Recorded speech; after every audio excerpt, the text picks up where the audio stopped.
One of the problems with spirituality is the issue of doing, what to do. When you have developed yourself, what then do you do? How do you organize society? And what should you do with your life? Now, this idea of spiritual development often ends in a kind of detachment from the world. It doesn't matter what form or what, even if it is accurate or not accurate, even certain sort of paths that are impossible but are pursued in order to liberate oneself from the laws, the physical laws of reality, which I don't think is possible. But so even if it were to be possible, then what do you do? Are you supposed to do nothing? Non-doing is often something that is referred to in spiritual circles. And the issue here is one of being versus doing. So if being concerns the spiritual dimension, what we also might refer to as non-being, being or non-being, I'm using the same thing, referring to the same thing in this video. But then there is the other dimension of doing. And also a third dimension that we can refer to as surviving. So if we look at the various parts of the human being or the psychological dimensions, then the dimension of the consciousness or inner witness is we can summarize as the dimension of being or the spiritual dimension proper. Then you have the other internal or mental or psychological aspects. Intellect, emotion, and vital life force. And these can be referred to as the doing dimension. And then finally the physical body can be referred to as the surviving dimension. And all of these three dimensions needs to be taken into account, being, doing, and surviving, in order to be able to have a more complete worldview. And spirituality tends to leave out doing and surviving very much. The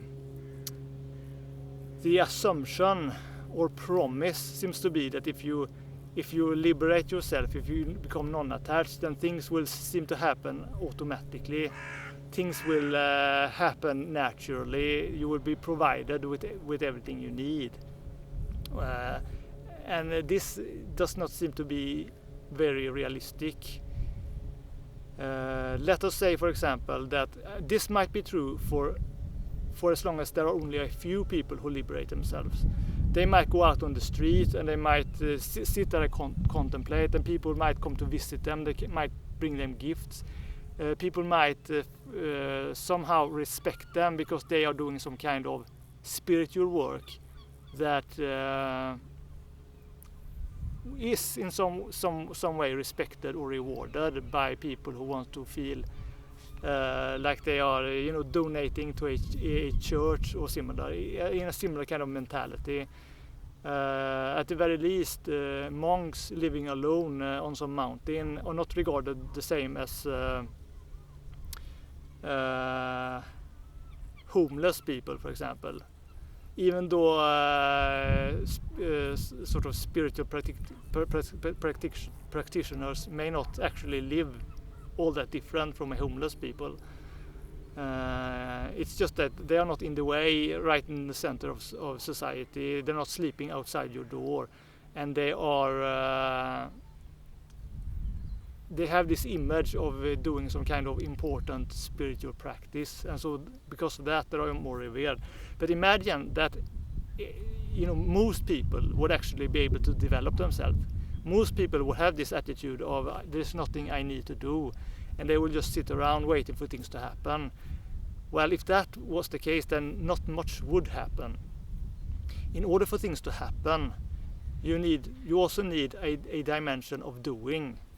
Something like a wave or ocean to ride on, an ocean of activity, of energies, of things happening. And of course everything is changing, but when it comes to the human dimension or the human life, we also need to constantly have our bodies remain healthy by eating food every day, or at least almost every day. because the survival dimension, the outer dimension, we could refer it to, is constantly changing. It is changing the fastest. Our mental energies, our energetic or doing aspect of ourselves, does not change as much as the physical, while the being dimension or the consciousness aspect is what remains the same, what is does not appear to change at all. And from this we need to conclude that it is not simply enough to become detached from the world. We also have a duty to make sure that things are happening. In the theory behind timeless education, for example, I arrive at the conclusion that the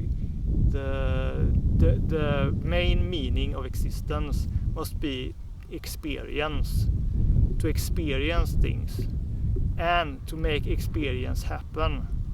Because not everything can simply be there to experience. There must be also something that creates experiences. And so not only do we have a kind of duty to experience and sort of appreciate many of the wonders that sort of happens in life, but we also have a duty to create experience, to help in this process of making things happen, making experiences and new things happen.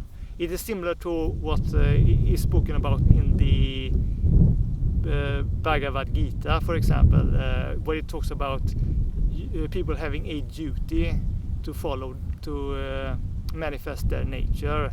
It even says that better your own duty or nature poorly performed or performed without merit than performing someone else's nature, imitating someone and doing it well. Better to do it poorly as long as it is authentic than trying to do what other people are doing and doing it well.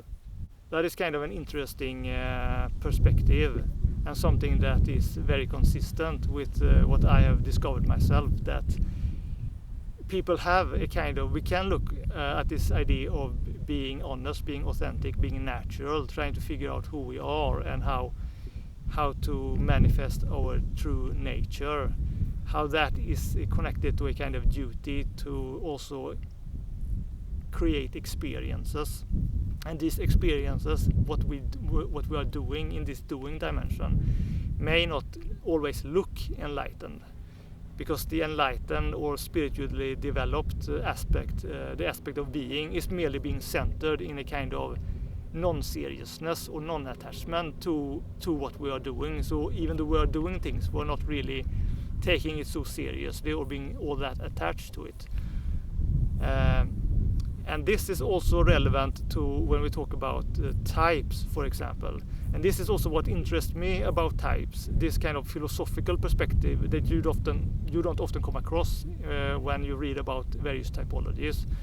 This idea that the types can be regarded as a kind of theory or philosophy of how nature has created our nature in order to create various unique experiences, and to get an idea of what these kind of experiences or duties or functions that we as a species have, and why this is also related to the meaning or nature of the human species. It is very common to see people criticize things that are not traditionally thought of as spiritual, such as personality typologies. And it's true that certain maps or theories about types can be a distortion, so that you don't actually see people for who they are, because you have this sort of layer of theory in front of them, where you make interpretations based on this theory rather than what is actually happening. However, the idea of having some kind of dimension included within a spiritual teaching that does not simply talk about your being or non-being, but also about your nature, and what you're supposed to do and what the meaning of doing should be, I find to be often missing in spirituality, and something that people who often come across as holier than thou, who talk about how you're supposed to empty your mind and not think, not theorize, not philosophize, simply use practice and emptying yourself.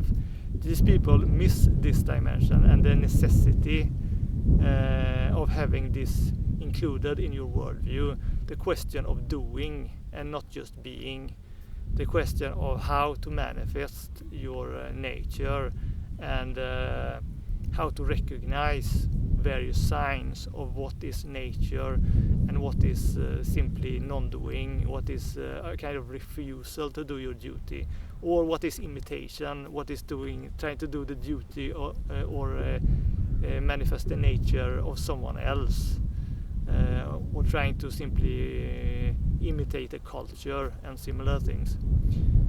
And so those are some of the things I have been thinking of adding and sort of clarifying.